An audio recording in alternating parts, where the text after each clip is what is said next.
Hey everyone, it's Michael from BroJMR, and I know it's Friday night and you're expecting a brand new unboxing. Since I didn't do one last week, well, I'm sorry, you're not going to get one again this week.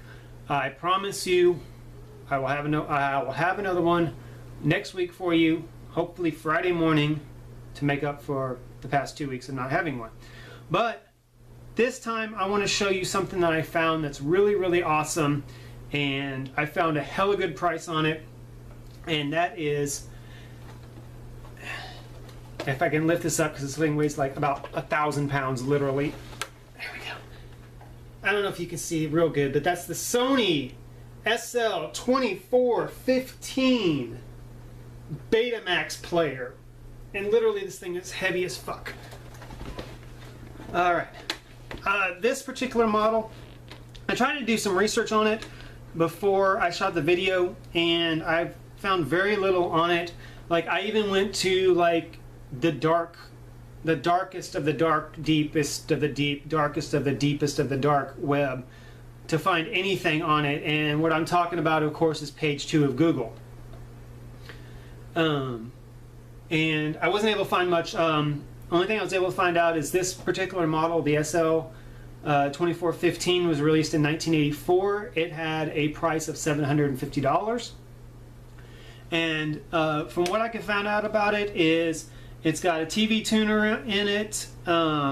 It's got an analog counter. It's got voice synthesizer, so I don't know how that works. I've only hooked this up and I know that it powers up. That's the only thing I know about it so far. But I've been waiting to do a little video review type thing about this or whatever until I found a tape for it, because Betamax tapes are hard to find. And first of all, let me just show you this. Everybody knows this is a regular VHS videotape. This one happens to be the original release of 1989 Batman. But I only shot that out just to show you a comparison. This is what the box for a Betamax tape looks like. As you can see, it's smaller. This is the Batman tape behind it. It's smaller. There we go. I guess it's probably the best way to show it to you. And this is what the tape itself looks like. I was able to find this particular tape at Half Price Books in Dallas. These are what the tapes look like. They still have 2 reels on them, but they are smaller tapes because they don't hold as much tape on it. It only holds like about an hour's worth of video. And so and these actually come in better boxes. I actually like these boxes a lot better. So this just happens to be the bridge on the River Kwai. This is part 2, because like I said, you can only hold about an hour on it, so they had to split the movies up into multiple parts. So I'm going to hook this up to my TV and see if it works.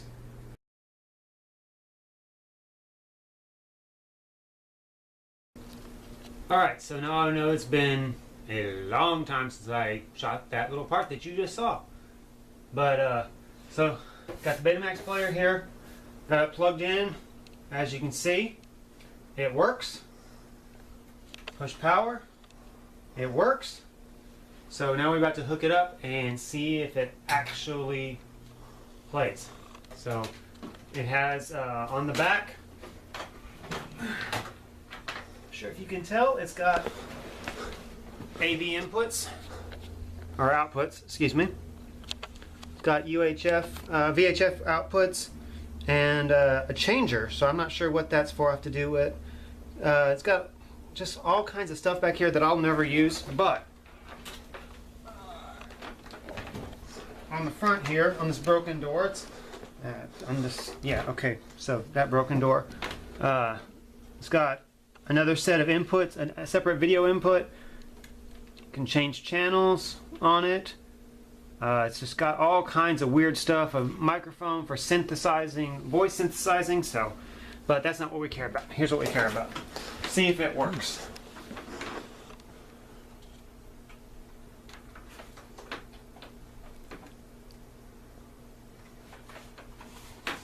Sorry, my big butt's in the way. Alright. This should be on the channel, right? No, it should be, yeah. Okay.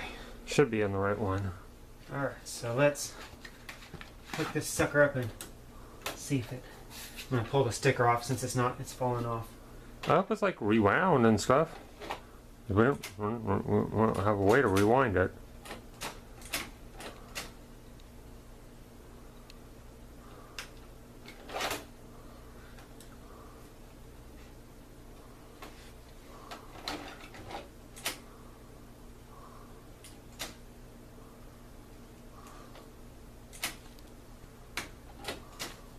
Okay, so power's on, but the tape will not go in. Unless I'm doing something wrong.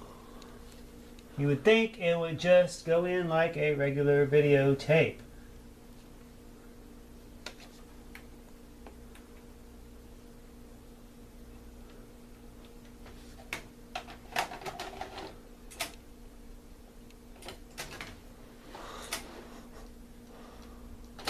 Okay. So, we have learned today that I need to figure out how this thing works because this videotape is not going in. So there's got to be something wrong with the eject system in here, the tape feeding mechanism. So, well, we would have never known until we actually tried it. So, but it's still cool. It's still, you know, only cost me $1.50. So. All right. We got some work to do. Yep. So after doing a brief amount of research, I'm talking like 30 seconds worth, it seems like it's got a mechanism that it locks in and pulls the tape in. It's not like a VCR that you can just push it in. It's like all mechanicalized. I mean, it's kind of mechanicalized on a VCR, but it's like much more automated, I guess is the best word to say it. On this, and so I'm gonna have to do some more research and take the thing apart and see if I can figure out why this mechanism is not grabbing the tape and actually putting it in. So, yeah, you live and you learn. Okay, so after fooling around with it a little bit, we took it apart a little bit and we got it in there. It looks like just the mechanical mechanism has had to be kind of turned a little bit to get the oil re-greased, and as you can see, the playhead did take it. It's running. You can see the tape is running, and we have video, but for some reason it's jumping a little bit. It's jumping a bit. It may just be something to do with tracking. I just paused it. So you did just pause it. Yeah. By accident. Well, I hit the button. Oh. But I'm trying to get it up. Yeah. Plug audio into it to see if the audio works. Which the jumping around may just have to, yeah, we may just need to mess around with tracking and stuff like that.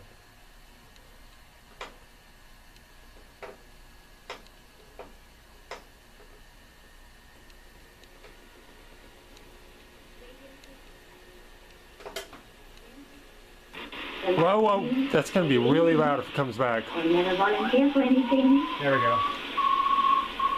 So, I mean, it is working. I just got to figure out what that is. And so, yeah. So, I mean, it does work. The machine does work. And we are getting a picture. And sound and everything. So I just got to figure out what this mess is right here. So, yeah. So yeah. So after a little ingenuity and it's just an old machine. It just needed a little love. Yeah. So I mean, so yeah, hit stop, and as you can see, you know, I mean, it's running. Eject. So that was just our problem. It just, this right here, it needed to be just run a couple of times, probably because it sat for so long. And probably the same way thing with the mechanicalisms in here. They've just been sitting for so long, they hadn't been worked. They just need to be. So the only thing I got to figure out is why it's jumping like that, and if that's an easy fix, it just maybe the heads need to be cleaned, maybe. And if that's the case, then I can get some head cleaner on it, and we'll have us a working Betamax. So, so awesome. Thanks for watching, and I knew we'd figure it out because, you know, I've watched enough tech videos on old tech to know what to look for. I am by no means an expert, but yeah, I know just enough to be dangerous. So thanks for watching. I hope to be able to review some movies once I can get this done on it. So